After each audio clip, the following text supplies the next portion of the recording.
안녕하세요 여러분. 오늘은 대장암 두 번째 시간, 마지막 시간이 되겠습니다. 이걸로 대장암에 대해서 대장 파트는 마치도록 할 거고요. 지난 시간에 이제 짧게 궁금증에 대한 답을 해준 제 구독자 중에서 질문을 주신 분이 있어서 해주다가 여기서도 한번 제가 밝혀드린 그런 내용이 있었죠. 이게 육가공리에 포함된 그런 아질산 나트륨염 같은 것들이 암을 일으키느냐, 그런 거에 대한 질문이었습니다. 더불어서 제가 하나 더 말씀드릴까 하고 끄적여 놨다가 말씀 안 드린 게 있어요. 그것을 먼저 말씀드리고 오늘 2부 영상 시작할까 합니다. 그게 뭐냐면 굉장히 따끈따끈한 소식이에요. 제가 이 계통의 병리과 의사로 있으니까 그런 논문들이나 그런 것들에 대해서 많이 이메일로 받아보는데, 최근에 제가 이 영상을 만들려고 찾아보다가 굉장히 그게 벌써 작년이거든요. 작년? 제가 이렇게 별표나 이렇게 태그를 해놨다가, 오늘 영상 만든다고 해서 제가 말씀드리려고 적어놨는데, 지난 시간에 제가 말씀을 안 드리고 영상을 끝냈습니다. 그게 뭐냐면, 조금 어려울 수도 있어요. 근데 좀 쉽게 설명할게요. 이스라엘 연구진이 2020년 8월에 네이처지에다가 논문을 하나 게재합니다. 굉장히 따끈따끈하고 신선한 건데요. 여러분들이 흔하게 아시는 항산화 효소가 굉장히 많이 들어있는 거. 베리, 아사이베리, 스트로베리, 이런 베리로 끝나는 그 과일들 있죠. 또는 dark chocolate, 카카오가 많이 들어간 거, 그리고 홍차라든지 이런 것들. 이런 것들이 여러분들이 생각하시기에 굉장히 항산화 효소로 많이 들어있는 식품으로 알려져 있고, 암을 예방한다, 염증을 예방한다, 이렇게 알려져 있잖아요. 그리고 많은 백화점이나 이런 데서 홈쇼핑을 해서 한때 많이 팔았었고, 지금도 스테디하게 많이 팔리는 걸로 알려져 있습니다. 저 역시도 그런 걸 좋아하고, 그런 걸 많이 권장해 왔습니다. 맞습니다. 그런데, 중요한 거는 이게 굉장히 많이 과다하게 복용했을 때, 많이 과다하게를 어떻게 표현해야 될까요?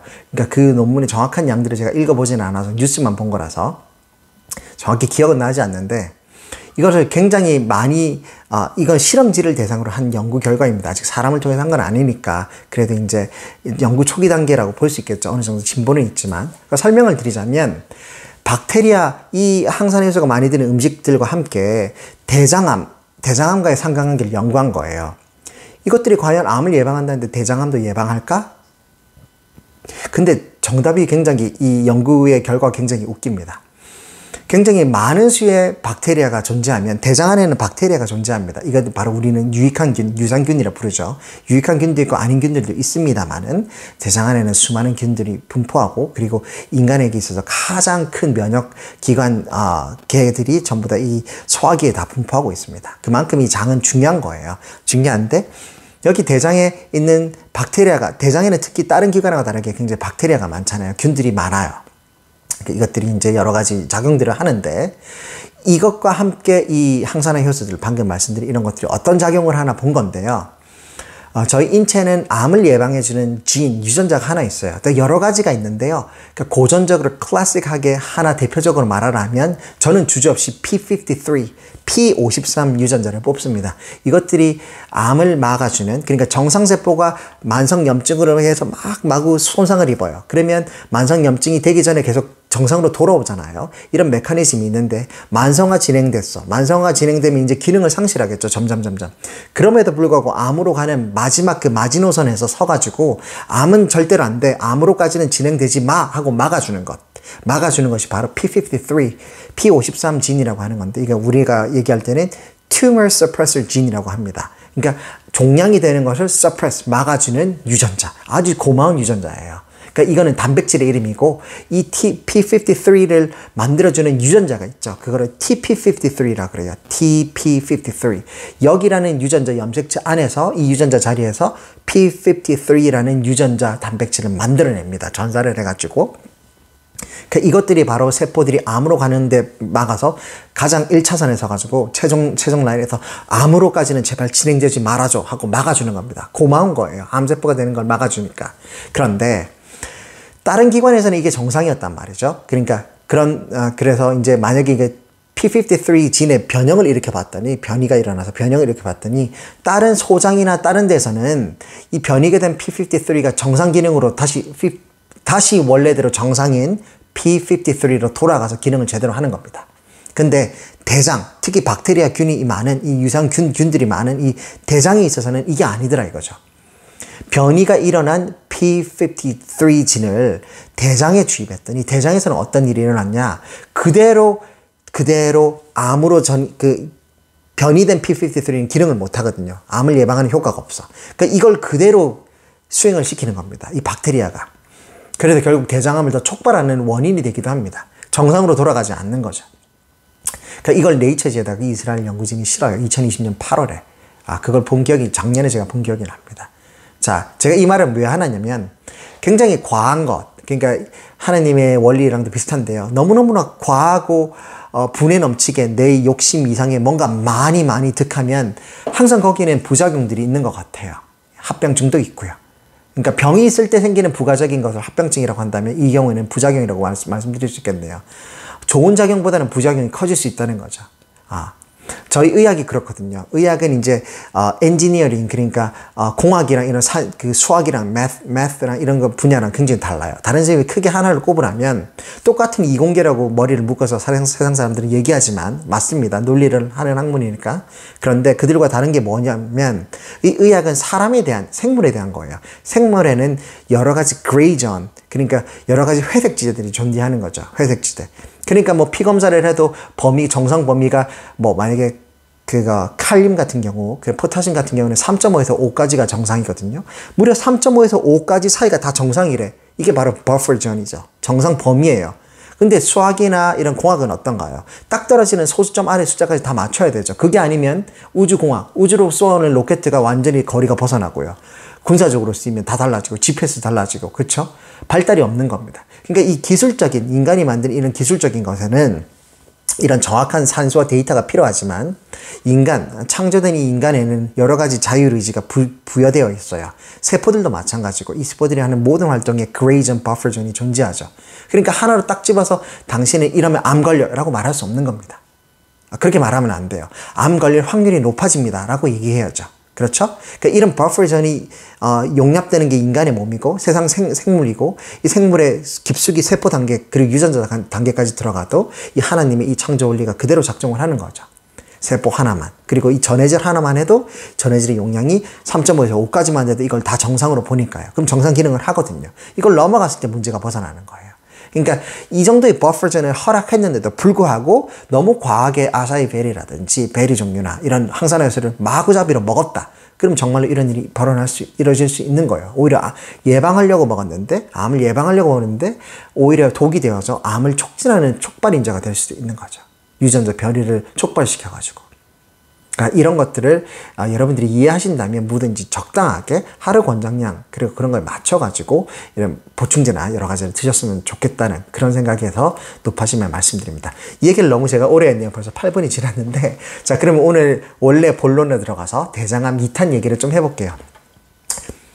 대장암 초기 증상은 별로 없어요. 이게 중요한 겁니다.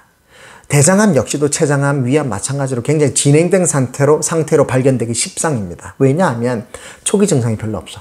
이 소화기계 자체가 입에서부터 요 끝에까지가 다 무뎌요. 소화기들은 매일 음식을 먹고 만들고 배출하는 게 일이잖아요. 그러다 보니까 소화기가 하는 일이 엄청 많아. 그러니까 그만큼 하는 일이 많은 만큼 그만큼 단련이 됐나 봐. 그래서 굉장히 무딥니다. 아픈 거에서는 무지고요. 그리고 아픈 걸 지나서 이게 물혹이 나고 이게 암이 될 때까지도 별로 우리 몸에 신호를 그렇게 크게 보내지 않아요. 대장염이 흔히 장염이라고 했던 그 장염이 와야지 복통이나 설사나 이 두 가지가 크게 온다고 그랬죠. 이렇게 탈이 나봐야.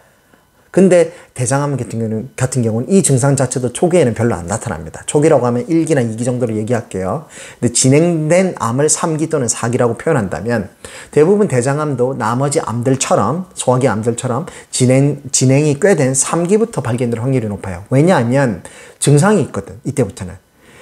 앞서 말씀드린 복통과 설사는 당연히 있고요. 여기 더해서 혈변이 하나 추가됩니다. 기억하세요, 여러분. 꼭 혈변. 내가 피똥을 싼다 그러죠.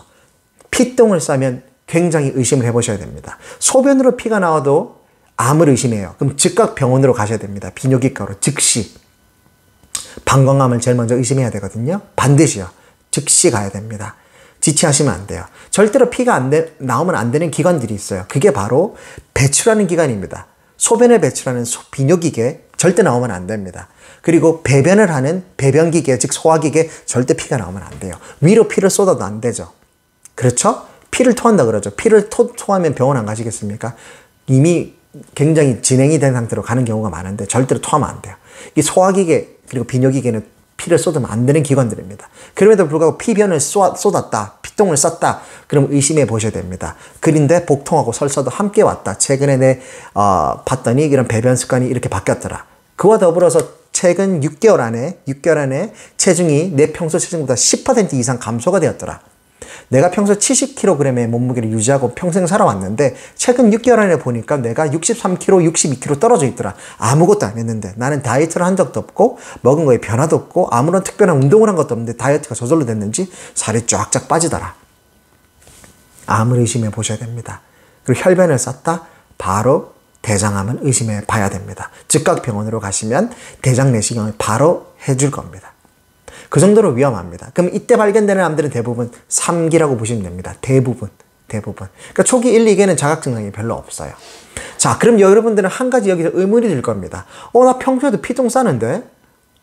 변비가 있거나 평소에 물을 잘 안 드시거나 야채나 섬유소 섭취가 좀 부족하신 분들 보면 변 누는데 좀 어려움이 있으시죠. 힘을 꽉 줘야 된다든지. 그렇죠. 그러면 그때 항문 에이너스가 찢어지는 겁니다.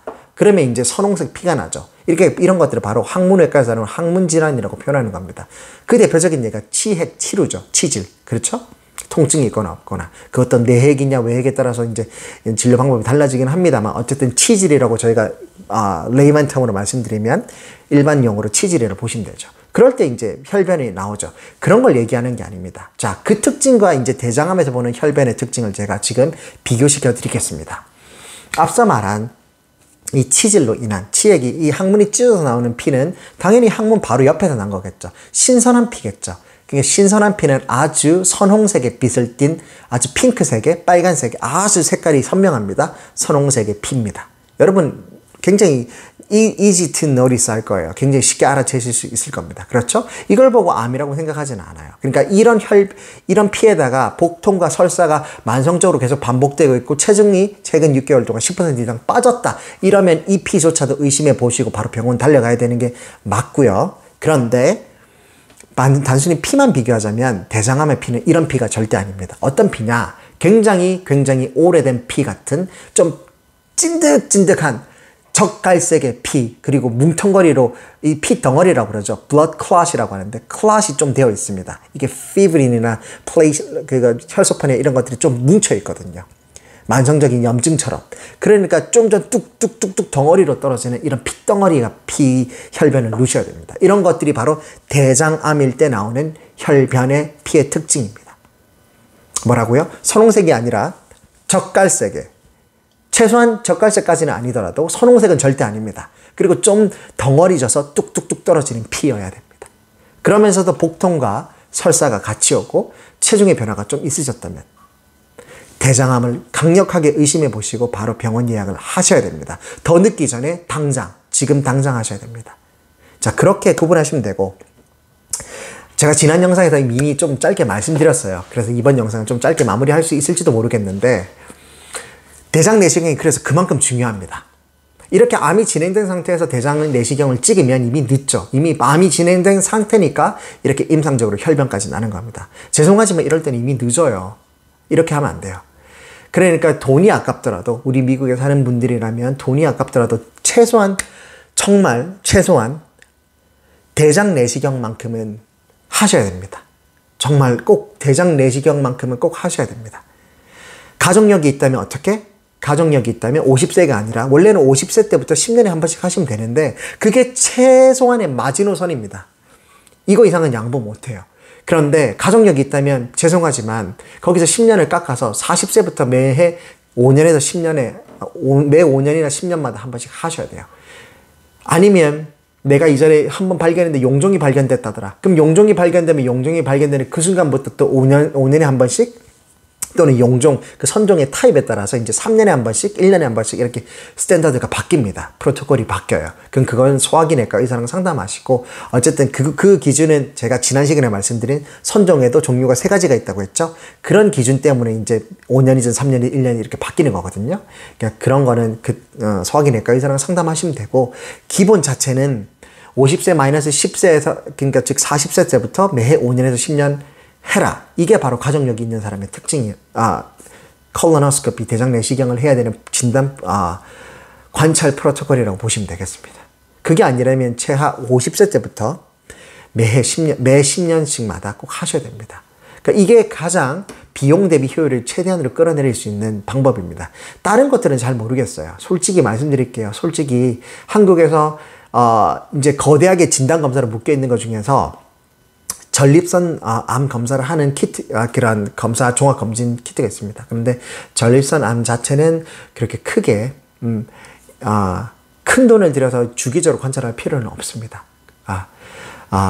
그런데 그에 반해서 대장암은 아예 양상이 다르고, 그리고 또 비용 대비 그리고 효율을 최대로 뽑을 수 있는 검사 중에 하나가 바로 이 대장 내시경이기 때문에 제가 이렇게 강조를 드리는 겁니다. 자, 그렇게 하시면 될 것 같아요. 마지막으로 제가 하나 더 드릴게. 합병증 얘기를 좀 해야 되는구나. 제가 노트에 적어왔거든요. 무슨 얘기를 할지. 합병증 얘기를 또 해볼까 해요. 마지막 이 영상을 합병증 얘기로 이제 대장을 마무리하도록 하겠습니다. 대장암일 때 합병증이 있을 거 아니냐라고 얘기하시는데 있습니다. 암을 그대로 놔두면 합병증이라고 말하기 좀 뭐라 하네요. 그러니까 암이 진행된 상태가 되면 만약에 치료가 없이 놔두면 어느 날 장천공이 일어날 수도 있습니다. 이게 무슨 말이냐? 장천공이란 말은 그러니까 bowel perforation이라고 영어로 표현하는데 bowel이 B-O-W-E-L이 장이란 뜻이고 천공, 구멍이 났다. perforation. 그러니까 P-O-R-F-O-R-A-A-T-I-O-N이라고 하는데 구멍이 뚫린 거예요. 가만히 멀쩡히 있던 장이 왜 구멍이 날까요? 이러면 초응급 상황이거든요. 장 안에 있어야 되는 배변, 그러니까 변성분, 그리고 여기는 뭐가 들어있댔죠? 독성의 성분들이 많이 들어있댔죠. 독성 대사 산물들이 많이 들어가 있습니다. 2차 산물들이. 그러니까 이런 것들이 산성의 성향을 띠고 있는데 이게 장천공을 따라서 구멍을 빠져나와서 주위 조직으로 빠지는 순간 바로 주변 조직이 장을 다 녹고 그리고 감염을 일으키죠. 그러면 바로 sepsis, 그러니까 바로 폐혈증이 오죠. 폐혈증이 오고 결국에는 septic shock으로 돌아가실 수도 있습니다. 그만큼 위험한 거예요. 이건 초응급 상황이라서 즉각 배를 열고 장을 떼내고 수술을 해야 되는 초응급 상황이 발생하는 것이죠. 이런 것들이 주로 암 때문에 발생하는 거예요. 가만히 있다가 이렇게 발생하는 게 아니라 암이 생기고 암이 진행되면 장천공이 생길 수가 있어요. 왜냐하면 이 대장암이 생겼다고 가정을 해보세요. 그러면 음식물 소화가 일단 잘 안 돼요. 암 자체가 덩어리니까 가만히 있던 이 대장의 직경을 이렇게 점점 좁게 만들겠죠. 암이 증식하면 할수록 뮤코사에 생기는 거니까. 그러니까 장의 직경을 막을 겁니다. 잘 흐르던 배변, 그러니까 변들이 점점 빠지기 힘든 거야. 그러니까 변비가 생기겠죠. 때로는 설사 날 겁니다. 그러니까 먹고 싶겠어? 먹고 싶지 않겠어요? 음식을 먹고 싶지 않아요. 그러니까 점점 이제 식욕 부진에 빠지고 먹는 것도 시원찮은데 소화도 잘 안 돼. 만성으로 소화도 불량하고 그리고 복통이 생기기 시작하는 거죠. 왜? 똥이 이렇게 차 있는 거예요. 똥이 차 있는데 똥이 잘 안 나와. 먹은 것도 없고 식욕도 없고 잘 통과도 안 되니까 계속 머물러 있는 시간이 점점 길어지는 거죠. 만성적으로 이 대장벽에다가 독성 물질들이 자꾸 자극을 일으켜서 흡수도 되기도 하고 만성 염증도 일으키고. 그러니까 이 장벽이 약해져 있겠죠. 약해진 상태에서 이제 배변들이 계속 쌓이는 거예요. 쌓이다가 약해진 부위로 그 구멍이 나기도 하고요. 이러다가 이제 경련이 일어나요. 뇌가 신호를 보내는 거예요. 자꾸 이 부위에서 변이 빠져나가지 않고 머물러 있고 계속 있으니까 이게 이 암을 둘러싼 조직 때문이거든요. 직경이 이미 좁아진 이 상태가 되니까 이런 변화들이 생기는 건데 이렇게 되면 이제 뇌가 신호를 보냅니다. 왜 빨리 변을 내보내지 않아? 계속 밀어붙여! 라고 신호를 보내는 거예요. 그럼 장은 계속 운동을 해. 장은 운동을 하는데 이 암 조직 때문에 변이 계속 잘 빠져나갈까요? 빠져나가지 않을까요? 잘 빠져나가지 않거든. 순환이 잘 안 되거든. 그러니까 여기서 이제 경련이 일어나는 거예요. 정상 조직이 이렇게 막 흔들리는 것처럼 장경련이 일어나는 거예요. 장경련이 일어나면 어떻게 되죠? 복통이라고 표현합니다. 그게 심각한 복통으로 이제 점점 이어지기 시작해요. 복통이 일어나는데 불구하고도 계속 장의 배변이 원활하지 않아. 이게 만성화되는 순간 며칠 있다가 약해진 부위, 암 주위를 통해서 이제 만성적으로 염증이 나거든요. 그리고 염증이 나고 그와 더불어서 이 변 자체도 오랫동안 장벽을 자극하면서 2차적으로 염증을 마구마구 독성 물질로 인해 일으킵니다. 그럼 장에 있는 벽들이 약해져 있겠죠. 이 약해진 부분 중 하나로 꽈리를 틀고 결국에 구멍이 나는 겁니다. 미세하지만 구멍이 뚫리기 시작하는 거예요. 이게 바로 장천공입니다. 이렇게 되면 이제 천공을 통해서 나와서 바로 감염을 일으키고 복막염을 일으키고 최대한 또 쇼크사도 일으키고 이렇게 하는 거예요. 그래서 장천궁이 첫 번째 암에 대한 이렇게 합병증이라고 보시면 됩니다. 이 병으로 인한 합병증, 수술이 되지 않았을 때 경우죠. 이게 모르고 지나가면 이렇게 만성적으로 내가 복통이 있나 보다 하고 계속 배 아픈 약만 드세요. 큰일 나요. 큰일 나. 절대 그러면 안 돼요. 자, 이 얘기를 조금만 더 진행해서 한 번만 해볼게요. 이 장천궁도, 그러니까 장천궁 얘기를 한 만큼 제가 이 얘기를 더 하고 싶은데, 이 장에는 제가 콜론에는 횡행결장을 주의를 해서 이게 상행결장, 횡행결장, 하행결장, S자 결장, 그리고 직장 이렇게 연결된다고 했잖아요. 이 그 부위가 총 1.5m 정도 되고 이게 다 대장이라고 부른다라고 했는데, 이 콜론이라고 부르는 이 상행결장하고 하행결장, 크게 상행결장은 오른쪽 배에 있습니다. 오른쪽. 여기서 시작하는 거예요, 대장이. 그리고 하행, 내려가는 결장은 왼쪽 배에 있습니다. 왼쪽. 그러니까 상상해 보십시오. 그러니까 오른쪽으로 올라가는 상행결장에 이 직경이 좀 더 큽니다. 좀 더 커요. 그러니까 직경이 좀 더 왼쪽에 비해서 커. 그러니까 상행결장일 때는 아무리 암이 크다고 해도 직경 자체가 원래 크기 때문에 잘 막힐까요? 안 막힐까요? 아까 말한 장천궁이 일어날 만을 하려면 충분히 암이 커져야 되는데, 상대적으로 이 상행결장, 오른쪽의 장은 애초부터 장 직경이 크기 때문에 암이 크게 자랄 때까지는 계속 이게 막는 형상이 별로 드물죠. 그러니까 장천궁이 잘 일어나지 않아요. 주로 장천궁이 많이 일어난다 하면 제가 10중 8구 수술실 그로싱룸에서 수술 스페시멘을 받아보면 대부분은 하행결장, 즉 왼쪽 left colon에서 많이 장천궁이 발견돼서 장을 잘라옵니다. 그런 경우가 있다는 거. 그러니까 좀 더 자세하게 얘기하자면 이 상행결장, 그러니까 즉 오른쪽에 있는 이 결장에서는 직경이 크다. 직경이 크니까 장폐쇄가 잘 안 일어나요. 아까처럼 장천궁이 일어나면 장폐쇄가 먼저 암 때문에 일어나야 되고 직경이 좁아져야 되고, 그럼 결국 장폐쇄가 돼서 경련이 일어나서 결국은 구멍이 뚫려서 천궁이 일어나야 되는데 그런 게 잘 안 일어난다. 근데 단점은 그만큼 직경이 크다는 것은 그만큼 암이 자랄 소지를 크게 주는 거죠. 발견이 늦게 되겠지. 그러니까 암이 상행결장, 즉 오른쪽 장에서 발견되면 암 크기가 굉장히 큽니다. 그러니까 암 크기가 크면 스테이지가 높죠. 자연히. TNM 스테이지, 암 스테이지를 잴 때 저희가 더 높은, 더 어그레시브한 암이라고 판단하고 진단을 내리게 되는 것입니다. 그럼 항암제든지 뭐든지 더 어렵게 써야 되고 더 치료가 어렵고 환자는 생존율이 점점 계속 떨어지는 거예요. 그러니까 장폐쇄가 일어나서 장천궁이 일어나지 않는다고 해서 오른쪽에 차라리 암이 생기게 나은 것이 아니라 결국에는 이만큼 늦게 발견되게 만드니까 더 진행된 더 큰 암을 만들 수가 있는 소지가 있다. 그러니까 오른쪽에 있는 암이 더 위험하다. 이렇게 보시면 됩니다. 그에 반해서 왼쪽 하행결장에서 생기는 이 암 같은 경우는 직경이 상행보다는 좁아요. 애초에. 그러니까 초기부터 이 암이 조금만 생겨도 벌써 폐쇄 증상이 일어나는 거죠. 그러니까 폐쇄 증상은 변비거든요. 변비가 생기기 시작하는 거야. 그러다가 이 왼쪽에 생기는 암의 특징은 이 변비가 생기는 거에 그치지 않고 설사도 같이 해요. 그러니까 설사와 변비를 번갈아 가면서 하기 시작하는 거예요. 번갈아가면서. 대부분 대장암들이 어디서 많이 생긴다기보다는 경향 자체가 이 지금 하행결장에서 주로 많이 생겨요. 그러니까 설사와 변비를 번갈아 가면서 한다. 그러면서 혈변을 넣는다. 그러면 왼쪽에 내가 암이 있구나 라고 자가적으로 한번 생각해 보는 것도 필요합니다. 그러니까 왼쪽에는 예초부터 직경이 좁으니까 장천궁도 빨리 잘 되겠구나. 그러니까 장천궁 되기 전에 빨리 발견하라고 고통이 극심한 거예요. 그러니까 이런 자각 증상이 빨리 생기니까 상대적으로 암은 오른쪽에 생기는 것보다 빨리 발견되겠죠. 상대적으로. 그러니까 말기보다는 좀 더 앞에서 3기 초기라든지 2기 말기라든지 이 정도에서 적당히 생길 수 있는 거죠. 그럼 치료가 오른쪽에 생기는 암보다는 좀 수월하다. 좀 수월하다. 이렇게 보시면 되겠습니다. 자, 여기까지 하면 되겠습니다. 여러분 긴 시간 동안 제 영상 봐주셔서 감사하고요. 제 영상이 이렇게 여러분들께 조금이나마 도움이 됐으면 좋겠습니다. 제가 한 2년 전에 할 때는 제가 미국에 살면서 이제 약값 아끼는 거, 미국에는 의료비가 비싸잖아요. 그러니까 보험료도 비싸고, 그러니까 여러 가지 이유로 인해서 의료보험을 들기가 참 어려운데, 자신의 건강을 지키기 위해서는 이제 미국이라는 나라에 살려면 좀 더 똑똑해져야 된다고 저는 생각을 했거든요. 그런 의미에서 큰돈 들이지 않고 의사를 보지 않고도 내 건강을 지킬 수 있는 그런 병원비 아끼는 법에 대해서 OTC 약을 시작으로 해서 제가 이렇게 영상을 만들기 시작했던 것 같아요. 그리고 오늘날에 이르러서는 제가 이제 하나하나 질병에 대해서 여러분들과 함께 얘기하는 시간을 가지게 됐는데 참 의미 있고 기분이 좋은 시간이라고 생각합니다. 앞으로 이제 지금 대장을 했으니까 이제 치장됐고 다시 제가 못다한 위를 안 했더라고요. 식도는 했는데 위까지 해야지 위, 식도, 그리고 췌장, 대장, 소장 한 거니까 위도 하고 그리고 담낭, 간과 담낭에 대해서도 좀 하고 그러면 소화기가 얼추 다 끝나갈 것 같아요. 그러면 다른 시스템으로 옮겨가지고 또 다른 영상을 한번 구상해 보도록 하겠습니다. 여러분 행복한 하루 되시고요. 주님의 은혜 가득한 하루 보내시길 바라겠습니다. 여러분 다음 시간에 뵙겠습니다. 안녕.